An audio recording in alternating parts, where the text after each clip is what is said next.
স্বামীর সাথে যখন বনিবনা হচ্ছিল না, তখন অনেকেই বলেছিল একটা বাচ্চা নিতে।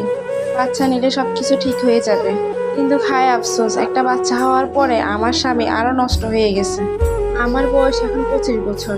আমি একজন গৃহবধূ। আমি আর আমার হাজব্যান্ড আমরা একজন আরেকজনকে পছন্দ করতাম। তবে বিয়েটা হয়েছিল আমাদের দুই পরিবারের সম্মতিতে। 2019 সালে আমাদের বিয়ে হয়। বিয়ের প্রথম প্রথম আমার স্বামীর সাথে আমার শ্বশুরবাড়ির সাথে আমার সম্পর্ক খুবই ভালোই চলতেছিল। আমাদের বিয়েতে কোনো যৌতুক ছিল না।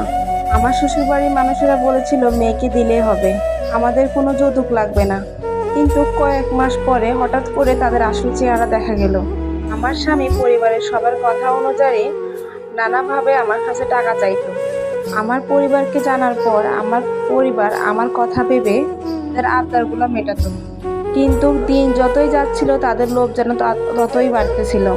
শুরুর দিকে আমার স্বামী বলেছিল সে একটা নতুন ব্যবসা শুরু করবে, ফলে সংসারটা আরো ভালোভাবে চলবে। তার কারণে কিছু টাকার প্রয়োজন। কথা বলার পরে আমি প্রায় আমার বাবার বাড়ি থেকে 1.5 লক্ষ টাকা নিয়ে আসি। তারপরও তার মন ভরে নাই। এরপরে 10,000, 20,000 এরকম আরো অনেক টাকা নিয়ে আসি। এরকম আনতে আনতে আমার বাড়ি থেকে অনেক টাকা নিয়ে আসছি আমি।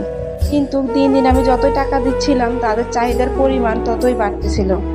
একদিন আমি বাধ্য হয়ে বললাম যে আমি আমার বাড়ি থেকে আর 1 টাকাও নিয়ে আসতে পারবো না। ঠিক তখনই আমার উপরে অনেক অত্যাচার শুরু করে।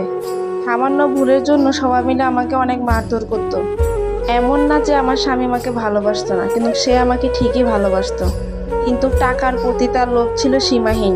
দিন দিন সে নানা খারাপ কাজে জুয়া খেলার মতো সে জড়িয়ে পড়লো। তবুও আমি মুখ বুজে সবকিছু সহ্য করে নিতাম, শুধুমাত্র তার ভালোবাসা আর সংসারটা বাঁচানোর আশায়। কিন্তু দিন দিন আমার স্বামী বিভিন্ন খারাপ কাজে লিপ্ত হতে থাকে।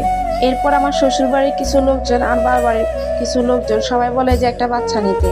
বিয়ে হয়েছে যে 4টা বছর হয়ে গেছে, একটা বাচ্চা নিলে হয়তো সবকিছু ঠিক হয়ে যাবে, হয়তো আমার স্বামী আগের মতো ভালো হয়ে যাবে। আচ্ছা হলে আমার স্বামী আমার শ্বশুরবাড়ির লোকজন সবাই শুধরে যাবে। কিন্তু না, হয়ে গেল উল্টাটা। আমি গর্ভবতী হওয়ার পরে তারা আমার সাথে আরো খারাপ আচরণ করা শুরু করলো। তবে আমার স্বামী ভালো ব্যবহার করতে শুরু করলো। আমি ভাবলাম যাক, বাচ্চা আসার খবরে শুনে তো আমার স্বামী ভালো হয়ে গেল।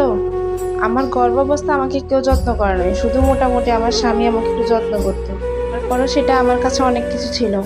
অনেক কষ্টে 9 মাস কাটিয়ে একটা ছেলে সন্তানের জন্ম দিয়েছি। সবাই আমার বাচ্চাটাকে অনেক বেশি ভালোবাসতো।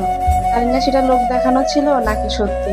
আচ্ছা, যখন 2 মাস বয়স হলো তখন আবার আমার স্বামীর আচরণে পরিবর্তন লক্ষ্য করলাম। আমি বুঝতে পারতেছি না কেন সে এমন করতেছে। দিন হঠাৎ ওনার ফোন আমি দেখতে পাই একটা মেয়ের সাথে আপত্তিকর মেসেজ। এরপর জানতে পারি ওই মেয়ের সাথে সে পরকীয়ায় জড়িত। এগুলা নিয়ে তার সাথে আমার খুবই কথা